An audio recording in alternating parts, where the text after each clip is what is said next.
یہ جو کنونشن ہے اس کے تھیم کی کچھ تفہیم اس کے اظہاریے کے لیے میں استاد محترم خالد محمود عباسی صاحب سے ملتمس ہوں کہ وہ تشریف لائیں اور ایک انٹروڈکشن اس تھیم کے حوالے سے آپ حضرات کے سامنے پیش کریں.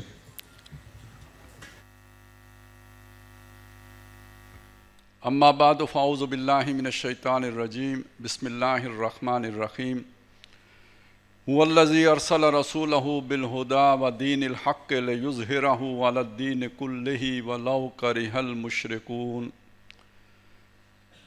یا ایہا الذین آمنوا هل ادلکم علی تجارۃ تنجیکم من عذاب علیم تؤمنون باللہ ورسولہ وتجاہدون فی سبیل اللہ باموالکم وانفسکم ذالکم خیر لکم ان کنتم تعلمون. صدق اللہ العظیم. رب اشرح لی صدری ویسر لی امری واحلل عقدۃ من لسانی یفقہوا قولی. آمین یا رب العالمین. اس سالانہ اجتماع میں جو دوست احباب بھائی بزرگ دور و دراز سے شد رحال کر کے شرکت کے لیے تشریف لائے ہیں، ان سب کو میرا سلام عرض ہے. میں اللہ تعالیٰ کا بھی شکر گزار ہوں اور آپ سب ساتھیوں کا بھی شکر گزار ہوں کہ ہماری یہ محفل، اس کا یہ رنگ جم گیا ہے، جس کے لیے ہم نے جو عنوان مقرر کیا ہے، جس کی وضاحت کے لیے میں آپ کے سامنے کھڑا ہوں. اس کا ایک خاص پس منظر ہے. جو لوگ ڈاکٹر اسرار احمد رحمۃ اللہ علیہ سے واقف ہیں تو ان کی ایک کتاب کا عنوان ہے بر عظیم پاک و ہند میں اسلام کے انقلابی فکر کی تجدید و تعمیل اور اس سے انحراف کی راہیں. تجدید کے لفظ میں اس چیز کی طرف اشارہ کیا گیا ہے کہ ایک سوچ تھی، ایک نظریہ تھا، اسلام کا ایک جوہر تھا جو نگاہوں سے اوجھل ہو گیا تھا. اس کی پھر از سر نو تجدید ہوئی ہے. یہ خود ایک تاریخ ہے، میں اس وقت اس میں نہیں جا رہا، میں صرف تجدید کے لفظ کی طرف اشارہ کر رہا ہوں. اور تعمیل سے مراد ہے کہ وہ جو نظریہ جس کی علمی طور پر تجدید کی گئی، پھر اس پر عمل درآمد کے لیے کیا کوششیں بر عظیم پاک و ہند میں ہوئی ہیں. یہ دوسرا حصہ ہے اس موضوع کا. اور تیسرا حصہ ہے اس سے انحراف کی راہیں. یعنی کچھ لوگ ایسے ہیں کہ جنہوں نے اس تجدید کو قبول کیا، اس پر عمل کے لیے آگے بڑھے اور پھر منحرف ہو گئے، پھر ہٹ گئے، پھر پیچھے ہٹ گئے.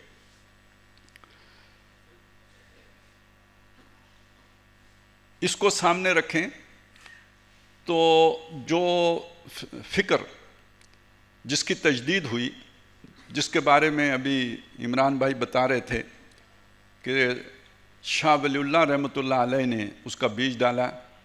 علامہ اقبال وہ شخصیت ہیں کہ جس کے ذریعے سے بڑی وسیع پیمانے پر اس کا ابلاغ ہوا. پھر اس کی تفصیلات ہیں کہ جو ابوالکلام آزاد اور خاص طور پر مولانا مودودی رحمۃ اللہ علیہ کے لٹریچر کے ذریعے سے لوگوں کے ذہنوں تک پہنچی. اور یہ فکر اپنی جگہ پر اتنا مضبوط تھا، اتنا مؤثر تھا یا ہے کہ جس نے بڑی تعداد میں مسلمانوں کو اپنی طرف متوجہ کیا.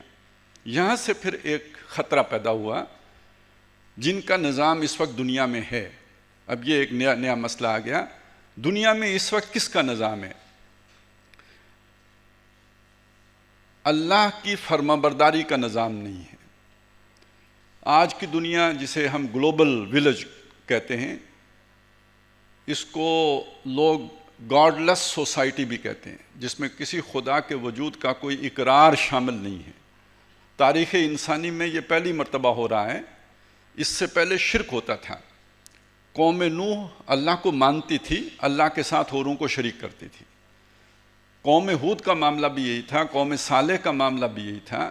یہاں تک کہ فرعون بھی اپنے آپ کو آسمانوں اور زمین کا خالق نہیں کہتا تھا، نہ وہ یہ کہتا تھا کہ یہ خود بخود بنے ہیں.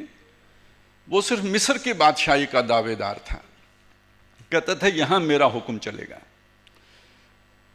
لیکن آج کی دنیا جس میں ہم رہتے ہیں، آپ کو معلوم ہونا چاہیے کہ ویسے تو کہتے ہیں کہ جی سائنٹیفک جو ہے نا وہ دور ہے، اور لوگوں کے نظریات اور خیالات بھی سارے سائنسی اصولوں پر استوار ہیں، لیکن وہ کائنات کی جو شروعات کرتے ہیں وہ دھماکے سے کرتے ہیں، اور دھماکے کے بعد ایک پورا نظام اور بڑا نازک نظام، بڑا متوازن نظام، بڑا حکیمانہ نظام کہتے ہیں خود بخود بن گیا ہے۔ یہ ایک ایسی بات ہے کہ ہم یہ کہیں کہ آپ خودکش دھماکہ کیوں کرتے ہیں، آپ کہیں کہ خودکش دھماکے کے نتیجے میں اسلامی نظام قائم ہو جائے گا۔ جتنی بات یہ احمقانہ ہے، اتنی ہی بات یہ بھی احمقانہ ہے کہ بس ایک دھماکہ ہوا اور اس کے نتیجے میں یہ وسیع و عریض کھربوں جو ہے نا وہ سیاروں پر مشتمل کائنات وجود میں آ گئی، کہکشائیں بن گئیں، ایک آرڈر میں بن گئیں۔ اس کے پیچھے کسی حکیم کا منصوبہ کار فرما نہیں ہے۔ یہ اس شے کو آج کی دنیا تسلیم کرتی ہے۔ اب آپ دیکھیں کس وہم پر، کس توہم پر، کس سپرسٹیشن پر پوری کائنات کو کھڑا کر کے دکھا دیا ہے۔ مذاق ہمارا اڑاتے ہیں کہ پہلے وقتوں میں کہتے تھے جی زلزلہ اس لیے آتا ہے کہ ایک سینگ سے دوسرے سینگ پہ جب وہ بیل منتقل کرتا ہے تو زلزلہ آ جاتا ہے۔ تو بھئی خود آپ نے پوری کائنات کا نظام کس سینگ کے اوپر استوار کیا ہے؟ ایک وہم ہے، اس کے سوا کچھ بھی نہیں ہے۔ لیکن حاصل کیا ہے؟ انکار کس کا کرنا مقصود ہے؟ کسی خالق کا انکار کرنا مقصود ہے، اور کر دیا گیا۔ انسان کے بارے میں کیا تصور ہوا؟ یہ کسی نے نہیں بنایا، دو ہاتھوں سے بنانے والی بات ویسے ہی خیال ہے۔ یہ بس ایک ایوولوشن ہوا ہے، اور اس کے نتیجے میں بندر جو ہے نا ارتقاء کرتا کرتا کرتا کرتا کرتا کرتا ڈارون بن گیا ہے۔ پھر آگے چلا سلسلہ تو پتہ چلا اس حیوان کے اندر جو سب سے زیادہ شدید جذبہ ہے وہ جنس کا جذبہ ہے۔ یہ فرائڈ صاحب پر یہ حقیقت کھلی، لہٰذا سیکس فری سوسائٹی ہونی چاہیے، یعنی گلوبل ولیج جو بن گیا ہے تو اس میں یہ سارا مدار المہام جو ہے وہ جنسی آلات ہی ہونے چاہیے۔ اب آپ سمجھیے یہ دنیا ہے جس میں ہم رہ رہے ہیں، اس کی تفصیلات میں جائیں، اس کے فلسفوں میں جائیں تو وہ یعنی اس کے لیے تو کئی اجتماعات درکار ہوں گے۔ علامہ اقبال نے اس بات کو بڑے مختصر انداز میں بیان کر دیا کہ ہم رخصت ہوئے اوروں نے سنبھالی دنیا، پھر نہ کہنا ہوئی توحید سے خالی دنیا۔ تو آج کی دنیا توحید سے خالی ہے۔ اب آپ دیکھیں، توحید ایک حقیقت ہے، توحید ایک امر واقعہ ہے، توحید ایک بنیاد ہے، توحید وہ شے ہے جو گہری جڑ رکھتی ہے۔ اصلھا ثابت و فروعھا فی السماء۔ اور اس کے مقابلے میں یہ بگ بینگ کا یہ والے تھیوری جو ہے یہ ایک خیال ہے، یہ ایک تصور ہے، کوئی سائنٹیفکلی بھی پروون فیکٹ نہیں ہے، لیکن یہ کہ ساری دنیا اس پر یقین رکھتی ہے اور یہ بات ماننے کے لیے، توحید ماننے کے لیے تیار نہیں۔ یہ دنیا ہے۔ جب آپ کے سامنے ایک ماحول ہو تو جو ایک فرد ہوتا ہے، ایک انسان ہوتا ہے، ایک آدمی ہوتا ہے، ایک شخصیت ہوتی ہے، اس کے سامنے اب دو راستے ہوتے ہیں کہ جس رنگ میں ماحول رنگا ہوا ہے اسی رنگ میں اپنے آپ کو رنگ لے۔ یہ آسان اسلوب ہے جینے کا، اس میں زندگی جو ہے وہ اطمینان سے بسر ہو جاتی ہے۔ اور دوسرا انداز ہوتا ہے کہ اگر وہ ماحول آپ کی سوچ سے مطابقت نہیں رکھتا تو آپ اس کے مقابلے میں ڈٹ جائیں، اس کی مخالفت پر کمر ہمت کس لیں، مقابلے کے لیے اپنا سب کچھ قربان کرنے کے لیے تیار ہوں، لیکن اپنے اصول پر، اپنی سوچ پر، اپنے خیال پر کسی بھی درجے میں آپ سودے بازی کرنے کے لیے یا کمپرومائز کرنے کے لیے تیار نہ ہوں۔ علامہ اقبال نے ان دونوں طریقوں کا ذکر کیا ہے کہ جس ماحول میں آپ رہتے ہو، زمانہ تو با نہ سازد، اگر زمانہ آپ کے ساتھ سازگار نہیں ہے، آپ کی سوچ کچھ اور ہے، زمانے کی سوچ کچھ اور ہے، تو پھر زندگی گزارنے کا طریقہ یہ ہے کہ تو با زمانہ بساز، کہ تو با زمانہ ساز، تو زمانے کے ساتھ سازگاری اختیار کر لے، اس کے مطابق جو دنیا کے نظریات ہیں وہی نظریات آپ بنا لو، زندگی چین سے بسر ہوگی۔ باس از آلویز رائٹ اور زمانہ از آلسو آلویز رائٹ، لہٰذا آپ زمانے کے ساتھ جو ہے سازگاری اختیار کر لو، کوئی فرکشن نہیں ہوگی، کوئی جو ہے نا ٹکراؤ نہیں ہوگا، کوئی رد و قدا نہیں ہوگی، کوئی خلفشار نہیں ہوگا، لہذا ٹینشن نہیں ہوگی، اطمینان ہوگا، سکون ہوگا. تو با زمانہ ساز، تو زمانے کے ساتھ سازگاری اختیار کر لے. اور دوسرا طریقہ کیا ہے؟ زمانہ تو با نہ سازت، اگر زمانہ با تو نہ سازت، تمہارے ساتھ سازگار نہیں ہے زمانہ، تو با زمانہ ستیز، تو اب تم زمانے سے ٹکر لو، تم زمانے کے مقابلے پر کھڑے ہو جاؤ. اب اس کا یہ جو چیز میں نے آپ کے سامنے رکھی ہے، تو میں نے زمانے کا ایک نقشہ تو آپ کے سامنے رکھ دیا. زمانے کا نقشہ کیا ہے؟ زمانہ کسی خدا کو نہیں مانتا. زمانے کا نقشہ کیا ہے؟ یہ سیکس فری سوسائٹی بنانے کی طرف، بلکہ اب پتہ نہیں کیا فری بنانے کی طرف جا رہا ہے، حیوان بنانے کی طرف جا رہا ہے. زمانہ کہتا ہے جی ہم اپنا نظام خود وضع کریں گے، ہم کسی خدا کو ماننے کے لیے تیار نہیں. یہ زمانہ ہے.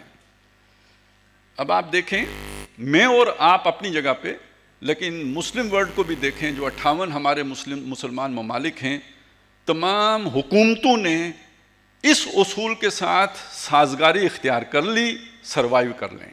سازگاری اختیار کر لی، امدادیں لے رہے ہیں.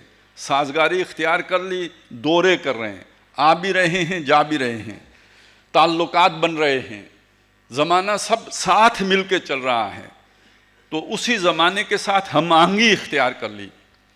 تو پیش ما یک عالم فرسودہ ہست، میرے سامنے ایک تباہ برباد فرسودہ جہان ہے، اور ملت اندر آغوش او آسودہ ہست، اور ہماری ملت اسلامیہ اس کے اندر آرام سے ہے، چین سے. یہ آرام، یہ چین، اس کو ڈسٹرب کیا اس سوچ نے، اس فکر نے، اس نعرے نے، توحید کے اس تصور نے، جس کی تجدید کا ذکر ڈاکٹر اسرار احمد کر رہے ہیں کہ بر صغیر میں اس کی تجدید ہوئی ہے.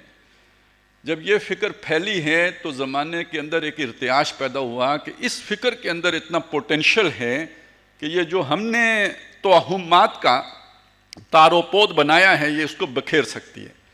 یہ جو ہم نے شیش محل بنایا ہے، اسے چکنا چور کر سکتی ہے. یہ ہم نے جو یہ سجایا ہے فریب کا ماحول، اس کے اندر جو ہے یہ تباہی لا سکتی ہے. لہٰذا اس فکر کو برداشت نہ کرنے کا فیصلہ ہوا. اور خاص طور پر آپ کو معلوم ہے، یہ آج کی بات نہیں ہے، یہ بہت پرانی بات ہے. علامہ اقبال نے اس کی طرف اشارہ کر دیا تھا کہ شیطان کو اگر کوئی خطرہ ہے تو اس دین کی ان تعلیمات سے خطرہ ہے. اور 50s میں ان کے ایک بہت، یعنی برطانیہ کا ایک بڑا مورخ ہے ٹائن بی، اس نے یہ ذکر کر دیا تھا کہ ہمارا نظام، اس وقت ان کا نظام جو ہے وہ جو اب بھی ہے کیپٹلزم، اس کو جو تھریٹ فیل ہو رہی تھی وہ کمیونزم سے ہو رہی تھی. تو اس نے یہ بتایا تھا کہ کمیونزم ہمارے لیے خطرہ نہیں ہے، بلکہ اصل خطرہ جو ہے ہمارے لیے وہ اسلام ہے. اور ساتھ ایک پیشن گوئی بھی کی تھی کہ 21ویں صدی کا جو ہے نا، وہ 21ویں صدی اسلام کی صدی ہوگی. یہ اس نے اپنا خیال پیش کیا تھا.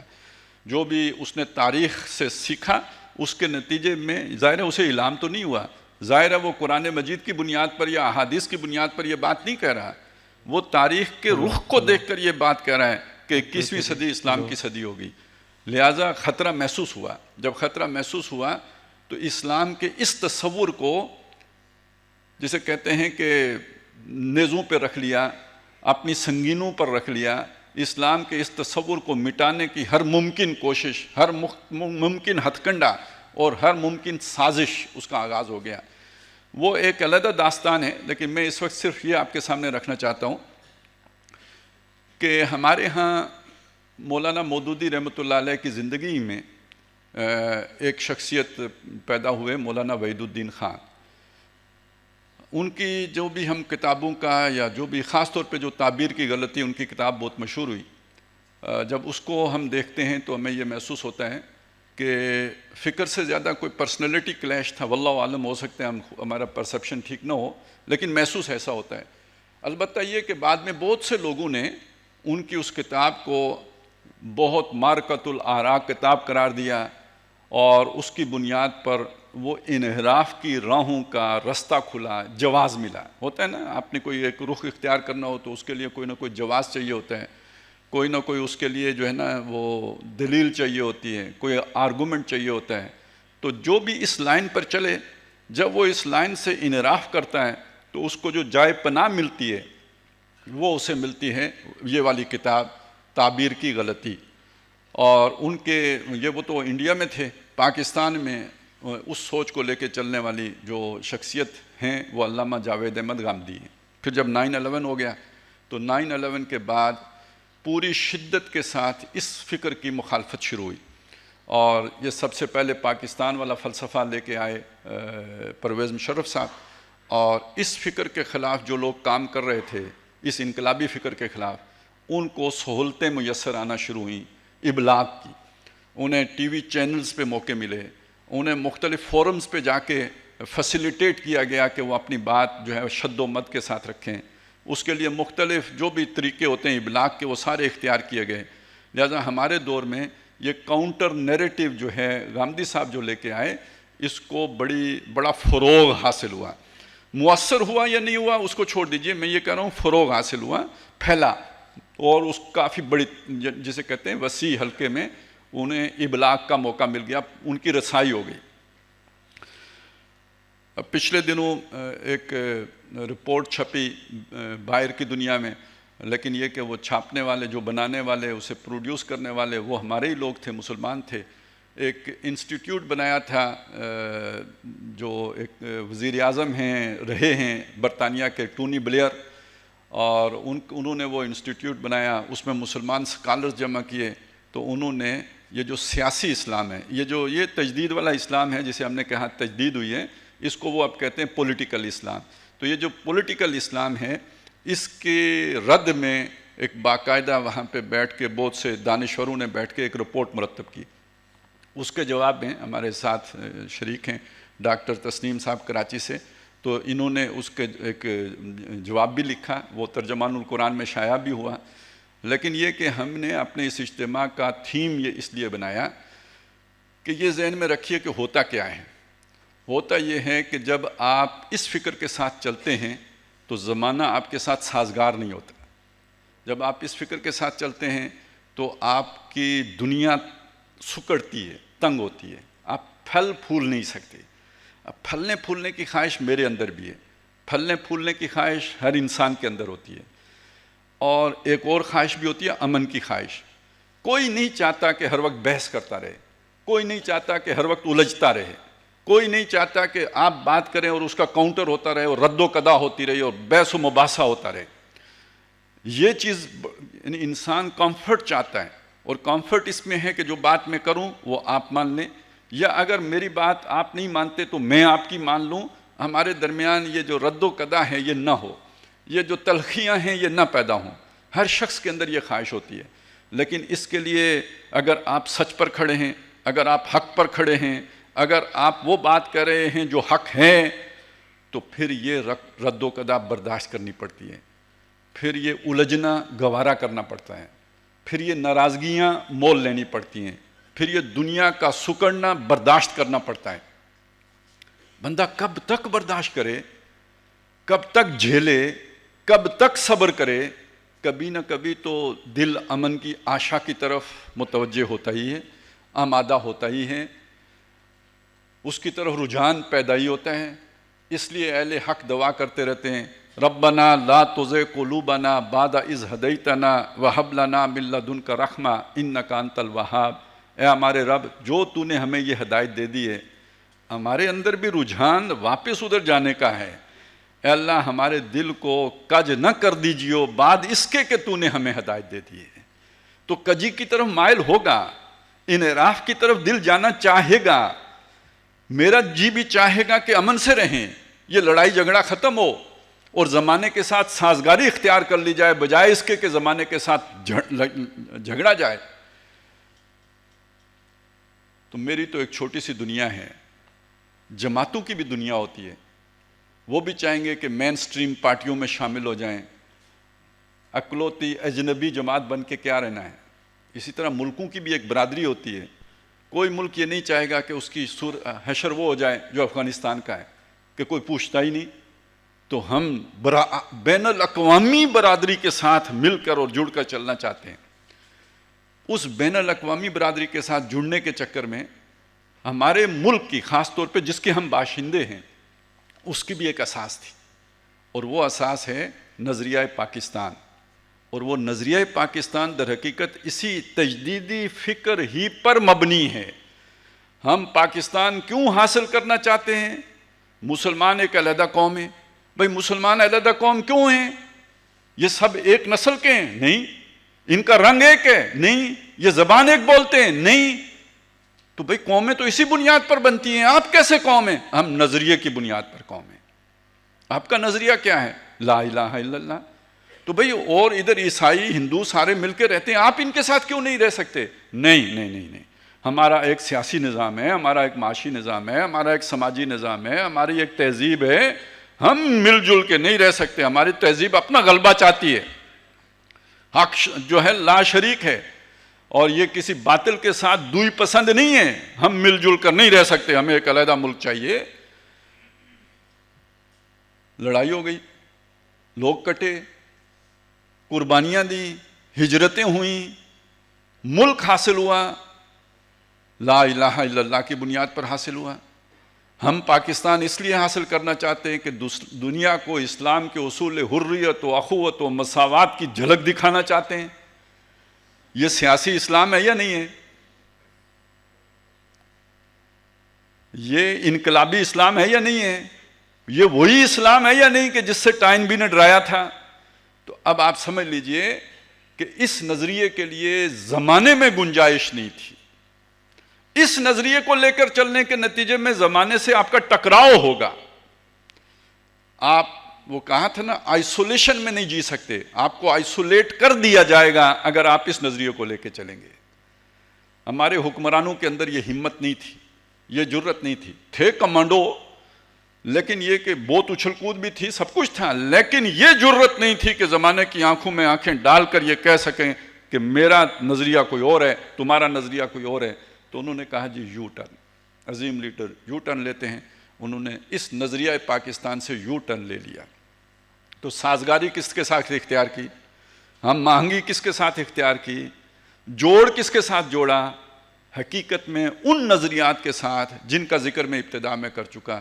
نظریہ پاکستان سے منحرف ہونے کا مطلب یہ ہے عالمی جو نظریہ ہے اس وقت اس گاؤں کا, اس کو تسلیم کر لینا. اور یہ تسلیم ہم نے قومی سطح پر کر لیا. جب کر لیا, اب یہ اب دیکھیے, آپ نے گٹھڑا باندھ کے رکھا ہوا ہے جس رسی سے, وہ رسی کاٹ دی, اس کے بعد وہ گٹھڑا ثابت رہ سکتا ہے, قائم رہ سکتا ہے, وہ منتشر ہوگا. نتیجہ کیا نکلا؟ انتشار شروع ہوا یا نہیں شروع ہوا؟ لڑائیاں شروع ہو گئیں یا نہیں شروع ہو گئیں؟ وہ اتحاد پارا پارا ہونا شروع ہو گیا یا نہیں شروع ہو گیا؟ قومیتیں نے سر اٹھانا شروع کر دیا یا نہیں کر دیا؟ اور 20 سالوں کے بعد نہ معیشت مضبوط ہوئی, نہ کشمیر ملا, نہ ملک میں استحکام آیا, نہ کوئی طاقت حاصل ہوئی. کیوں؟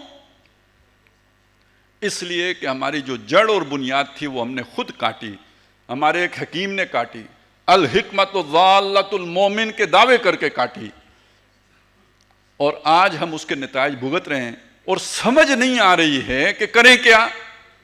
اتحاد کیسے پیدا کریں, اتفاق کیسے پیدا کریں, قوم کیسے بنائیں, ملک کو کیسے بچائیں. یہ شیخ چلی والی بات ہے کہ جو جس شاخ پہ بیٹھا تھا اس کو کاٹ رہا تھا. کسی نے کہا او خدا کے بندے جب یہ کٹے گا تو گرے گا. اس نے کہا جاؤ رستہ پکڑو, میں ادھر سے کاٹ رہا ہوں, خود ادھر بیٹھا ہوں, میں کیسے گروں گا. جب شاخ کٹی گرا, اس نے کہا یار وہ بندہ بہت بڑا کوئی مستقبل کا جاننے والا تھا. اب پیچھے بھاگا, جا کے پاؤں پڑا کہ جناب میری زندگی کے بارے میں اور بھی کچھ بتائیے, آپ تو بڑے جہاندیدہ بزرگ ہیں. تو یہ سمجھ لیجئے کہ جب آپ اپنی جڑ کاٹیں گے تو درخت تو سوکھے گا. اور اس وقت جو بتا رہے تھے کہ یہ آپ غلط کر رہے ہیں, اس سے یہ اس کے اندر جو ہے نا وہ تباہی آئے گی, تو کوئی ماننے کے لیے تیار نہیں تھا. کہتے تھے جی یہ گردن کی رگیں پھلا کے بات کرتے ہیں, انہیں بات کرنے کا طریقہ نہیں ہے. اور جب کوئی مر رہا ہو تو شور تو مچانا پڑتا ہے. تو اپنے مرنے کی بنیاد ہم نے خود فراہم کی. آج ہم یہ بتانا چاہتے ہیں کہ ہماری زندگی اس نظریے میں ہے. خاص طور پر ملک پاکستان جس مقصد کے لیے بنا, اگر اس مقصد سے منحرف ہو جائے گا, انحراف کرے گا, تو اس کا بچاؤ پھر ممکن نہیں ہے, وہ قائم نہیں رہ سکے گا. یا تو حصوں بکھروں میں بٹ جائے گا, یا یہ کہ واپس ہندوستان میں چلا جائے گا. اس کے علاوہ کچھ حل اس کا نکلے گا نہیں، نتیجہ یہی نکلے گا، اس کے سوا نہیں نکلے گا۔ تو یہ جو ہم نے ساری اصل جو سوچ ہے وہ یہ ہے، یعنی یہ جو نظریہ پاکستان اور تہذیب کے وہ جو مغرب کی ہم نے بات کی ہے کہ مغرب کسی شے کا مخالف ہے، کس شے کا مخالف ہے؟ وہ پولیٹیکل اسلام کا مخالف ہے۔ یہ جو پاکستان ہے اس کا ایک نظریہ ہے، یہ نظریہ در حقیقت اسی پولیٹیکل اسلام کو ریپریزنٹ کرتا ہے۔ تو اگر آپ اس نظریے کی طرف جائیں گے تو مغرب آپ کا سجن نہیں ہو سکتا، آپ کا حمایتی نہیں ہو سکتا، آپ کا دوست نہیں ہو سکتا، اور اگر آپ کا دوست بن رہا ہے تو اس کا مطلب ہے آپ اس نظریے سے منحرف ہو چکے ہیں، آپ نے اسے چھوڑ دیا ہے، آپ اسے تج چکے ہیں، جس کے نتیجے میں وہ سازگاری آپ اختیار کر چکے ہیں جس کے نتیجے میں مغرب نے آپ کو سینے سے لگایا ہے۔ ایک طرف تو یہ بات ہے، دوسری طرف اپنے ساتھیوں کو جو بھی ہم چند ہیں، اب آپ دیکھیے پوری دنیا، اس دنیا کے مقابلے میں ایک ملک بھی کوئی حیثیت نہیں رکھتا، اس ملک میں ہم چند سو، ہماری کیا حیثیت ہے؟ میرے درخشاں ذرہ فانی، ایک طرف میرے درخش چمکتا دھمکتا سورج ہے اور دوسری طرف ایک حقیر سا جو ہے ذرہ ہے، ان کا آپس میں کیا تقابل ہے؟ لیکن یہ کہ یہ ذرہ ہمارے لیے ایک خاص اعتبار سے بہت قیمتی ہے، اور وہ خاص اعتبار یہ ہے کہ دنیا میں تو جو ہو سو ہو، کم از کم آخرت سنور جائے۔ دنیا میں جو بھی معاملہ ہے وہ ایک چلیں 60 سال ہیں، 70 سال ہیں، 80 سال ہیں، ہم میں سے بیشتر نے بیشتر بھگتا لیا ہے، تھوڑا باقی ہے، تو چلیں آخرت بن جائے، سنور جائے، اس لیے کہ ہم یہ سمجھتے ہیں کہ آخرت بھی اسی کے ساتھ سنورنی ہے۔ جو میں نے آیات آپ کے سامنے شروع میں تلاوت کی تھی ان میں یہی بات آتی ہے کہ دیکھیں ہم نے محمد الرسول اللہ صلی اللہ علیہ وسلم اس لیے بھیجے ہیں کہ وہ اس نظریہ توحید کا غلبہ زندگی کے ہر شعبے پر کر دیں، لِیُظْہِرَہُ عَلَى الدِّینِ کُلِّہِ، نظام زندگی کا کوئی شعبہ اس توحید سے خالی نہ رہ جائے۔ اس سے فرکشن ہوگی، ٹکراؤ ہوگا، اس فرکشن اور اس ٹکراؤ کو قرآن مجید جہاد کہتا ہے، اور یہاں بتاتا ہے کہ مسلمانوں میں تمہیں وہ تجارت نہ بتاؤں جو تمہیں دردناک عذاب سے بچائے گی، یعنی یہ تجارت کیے بغیر مسلمان آخرت کے دردناک عذاب سے نہیں بچ سکتے۔ هل ادلکم علی تجارۃ تنجیکم من عذاب علیم تؤمنون باللہ ورسولہ، اللہ اور رسول پر ایمان رکھو، دل و جان سے یقین رکھو ان کا، وتجاہدون فی سبیل اللہ باموالکم وانفسکم، اور اللہ کی راہ میں یعنی اللہ کے کلمے کو سربلند کرنے کے لیے، یعنی توحید کو زندگی کے ہر شعبے پر غالب کرنے کے لیے محنت کرو، جد و جہد کرو، سٹرگل کرو، یہ مخالفت مول لو، اور اس میں اگر مال جاتا ہے تو اس کی قربانی دو، جان جاتی ہے تو اس کی قربانی دو، یہ اگر کر لو تو اس تجارت میں اس دردناک عذاب سے نجات پا جاؤ گے، وگرنہ یہ اگر یہ تجارت نہ کر سکے تو دردناک عذاب سے نجات نہیں پا سکو گے۔ تو آخرت کا بچاؤ در حقیقت یہ قربانی دینے میں مضمر ہے۔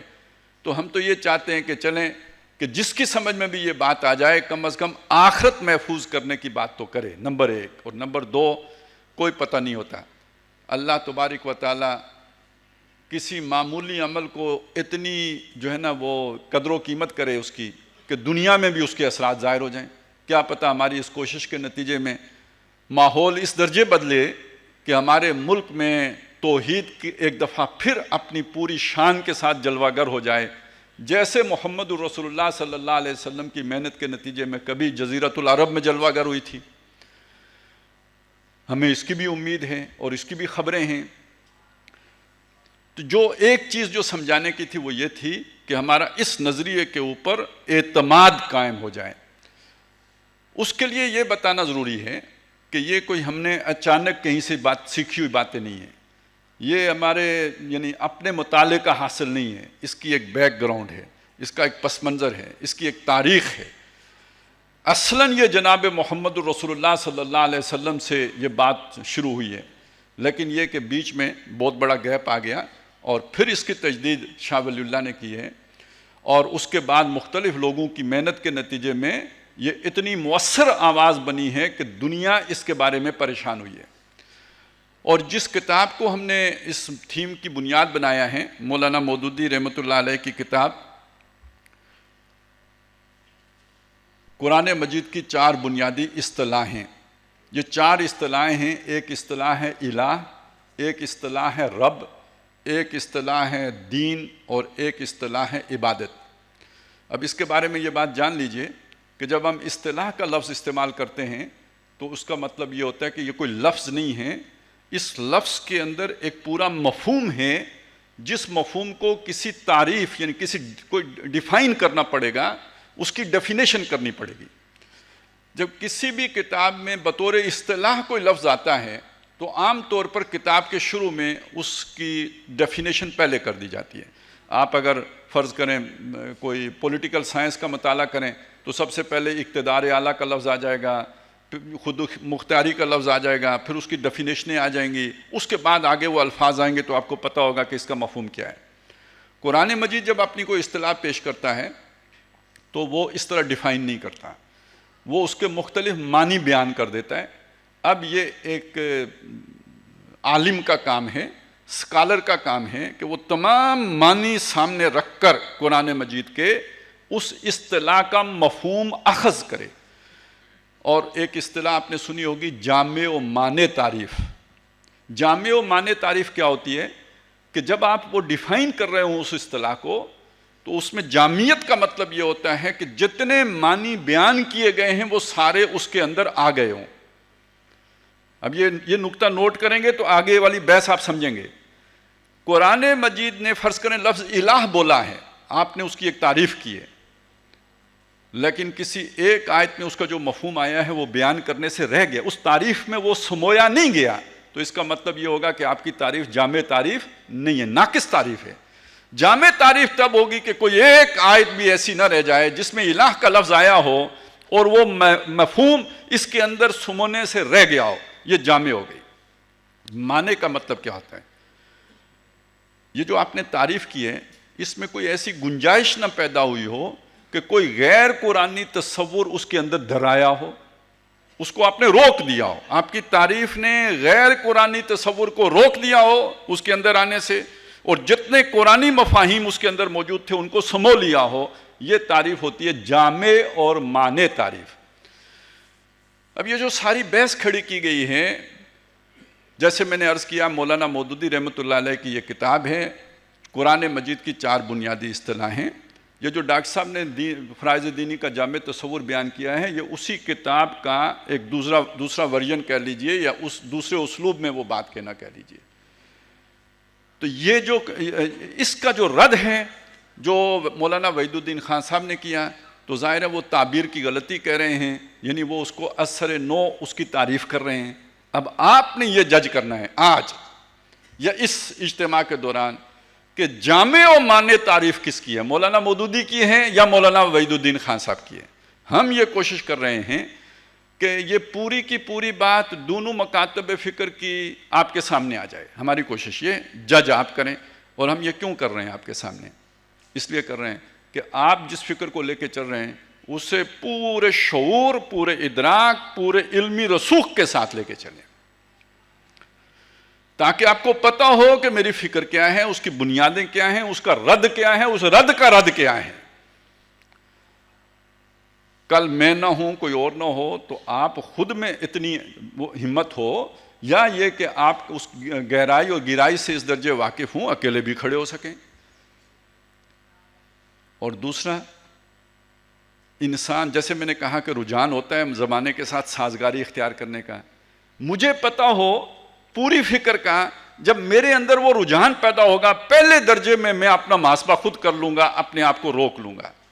نہیں تو ایک خاص حد تک جب میں نے فاصلہ طے کر لیا اور دوسرے رخ پر آگے بڑھ گیا، وہاں سے اب واپسی ممکن نہیں ہوگی تو مجھے تعبیر کی غلطی بھلی معلوم ہوگی. مجھے لگے ہاں او ہو میں تو خواہ ایک جو ہے نا کہتے ہیں جسے عشق خلل تھا دماغ کا، یہ فکر ہی ٹھیک نہیں تھی، اب میں ٹھیک جگہ پہ آ گیا ہوں. اصل میں اندر سے منحرف ہو چکا تھا پہلے ہی، اور آج مجھے بہانے کے طور پر وہ ایک وکیل جیسے مل جاتا ہے تو یہ ایک جسٹیفیکیشن مل گئی ہے تو میں اسے لے کے کھڑا ہو گیا ہوں. لیکن اگر مجھے پتہ ہو کہ یہ حادثہ ہوتا ہے، جو لوگ اس انقلابی فکر کے قائل ہوتے ہیں وہی منحرف ہوتے ہیں، تو یہ بات سمجھ لیجئے کہ یہ ہم اپنا راہ اپنے آپ کو روک سکتے ہیں, بچا سکتے ہیں. جب اس طرف چلنے لگیں, قدم اٹھنے لگے تو اس قدم کو روک سکتے ہیں.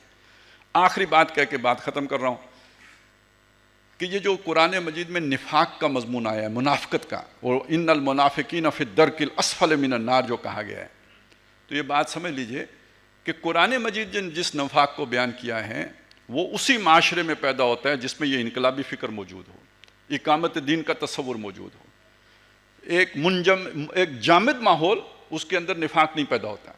کفر ہو سکتا ہے, نفاق نہیں ہوگا. نفاق اسی ماحول میں پیدا ہوگا جہاں کشاکش اور کشمکش ہے. جس بندے کو وہ, چلیں ڈاکٹر صاحب کی یہ بات بھی بتا دوں, ڈاکٹر صاحب نے ایمان کے حوالے سے ایک ذرا بات ایسی بھی کی ہے جس پر لوگوں نے تنازع بھی کھڑا کیا ہے. ایک طرف ایمان ہے, ایک طرف کفر ہے, یہ ظاہر ہے. باطن میں دل کی کیفیت, ایک طرف ایمان ہے, دوسری طرف کفر ہے. دل میں اگر دوسری طرف کفر ہوگا تو یہ کفر نفاق کی صورت میں ہوگا, کیونکہ اوپر اسلام کا کلمہ موجود ہے, بندے کو وہ اشہد ان لا الہ الا اللہ پڑھ رہا ہے, لیکن دل کی کیفیت اگر کفر والی ہے تو اسے نفاق کہیں گے. پھر وہ یہ بات کہتے ہیں کہ ایک زیرو لیول بھی ہوتا ہے, نہ ایمان کی طرف ہے دل, نہ کفر کی طرف ہے. یہ زیرو لیول اسی معاشرے میں ہوتا ہے جہاں پہ اقامت دین کی دعوت نہ ہو, جہاں پر بات سمجھ میں نہ آئی ہو. جب بات سمجھ میں آ چکی ہو, جس بندے کو سمجھ آ چکی ہو کہ کرنے کا کام یہ ہے, اقامت دین کو وہ مان چکا ہو, اس کے بعد یہ زیرو والی کیفیت نہیں ہوتی. یا ایمان کی کیفیت ہوگی, اور ایمان کی کیفیت ہوگی تو اقامت دین کے لیے قربانی ہوگی, کوشش ہوگی, محنت ہوگی, جدوجہد ہوگی. اور دوسری صورت نفاق کی ہے. زیرو یہاں پہ نہیں ہے. زیرو اس معاشرے کے لیے ہے کہ جہاں پر یا اس بندے کے لیے ہے جس پر اقامت دین کبھی اس کا واقفیت نہ ہوئی ہو. تو اب یہ خطرہ نفاق کا سب سے زیادہ کس کو ہے؟ جس کو ابھی اقامت دین کی سمجھ نہیں آئی؟ نہیں, اس کو نہیں ہے. جس کو اقامت دین کی سمجھ آ گئی ہے اس کو سب سے زیادہ خطرہ ہے. لہٰذا ہم نے یہ چیز اس لیے بھی شامل کی ہے کہ اس کو پوری طرح سمجھیں کہ کہیں ایسا نہ ہو کہ مغالطے میں ہم نفاق کی راہوں پہ چل پڑیں اور ہمیں احساس بھی نہ ہو. تو ہم اپنی ضرورت کے لیے بھی یہ کام کر رہے ہیں, جو یہ پورا اجتماع ہم نے رکھا ہے. مولانا مودودی کی کتاب کو اس لیے بنیاد بنایا ہے کہ وہی بنیاد ہے, باقی ساری فکر در حقیقت اسی کے اوپر کھڑی ہے. اور اس کا رد کیوں آپ کے سامنے رکھ لیں؟ پہلے وہ رد سامنے رکھ رہے ہیں تاکہ اس کے مقابل جو دلائل دیے جا رہے ہیں وہ بھی آپ کے سامنے ہوں. تو ابھی اس کے بعد انشاءاللہ تعالیٰ وہ جو جیسے بتایا عمران بھائی نے, غامدی صاحب کے جو ریپریزنٹیٹیوز ہیں وہ جو ہے اپنے خیالات پیش کریں گے. ان کے سامنے سوال کا جو موقع ہوگا وہ ان کا کاؤنٹر کرنے کے لیے نہیں ہوگا. یہ اب آپ نے باشعور ہونے کا اور میچور ہونے کا ثبوت دینا ہے. ان کا رد کرنے کے لیے سوال, ان کی بات سمجھیں وہ کیا کہہ رہے ہیں. رد ہم کریں گے, وہ ہمارا کام ہے, ان کا کام نہیں ہے. ہم ان سے سمجھیں گے وہ کہنا کیا چاہتے ہیں, تاکہ کل کو یہ نہ کہے کہ ان کی بات کو ہم نے غلط طور پر بیان کیا. وہ خود بیان کریں وہ کیا کہہ رہے ہیں. اور پھر چونکہ وہ جو دوسری جو کتاب ہے تعبیر کی غلطی, اس پر ہمارے ساتھی ہیں یاسر بھائی, وہ تیاری کر کے آئیں, وہ پیش کریں گے. پھر ہم ایک ایک اصطلاح کو لے کے آگے چلیں گے. اللہ تعالی ہمیں جو ہے اس میں کامیاب فرمائے, اور جس مقصد کے لیے ہم نے یہ سارا اہتمام کیا ہے وہ مقصد ہمیں حاصل ہو, اور ہمارے ساتھیوں کے ذہنوں میں یہ تمام دلائل جو ہیں وہ پوری طرح آشکار ہو جائیں اور انہیں ازبر ہو جائیں. اقول قولی ھذا واستغفر اللہ لی ولکم ولسائر المسلمین والمسلمات.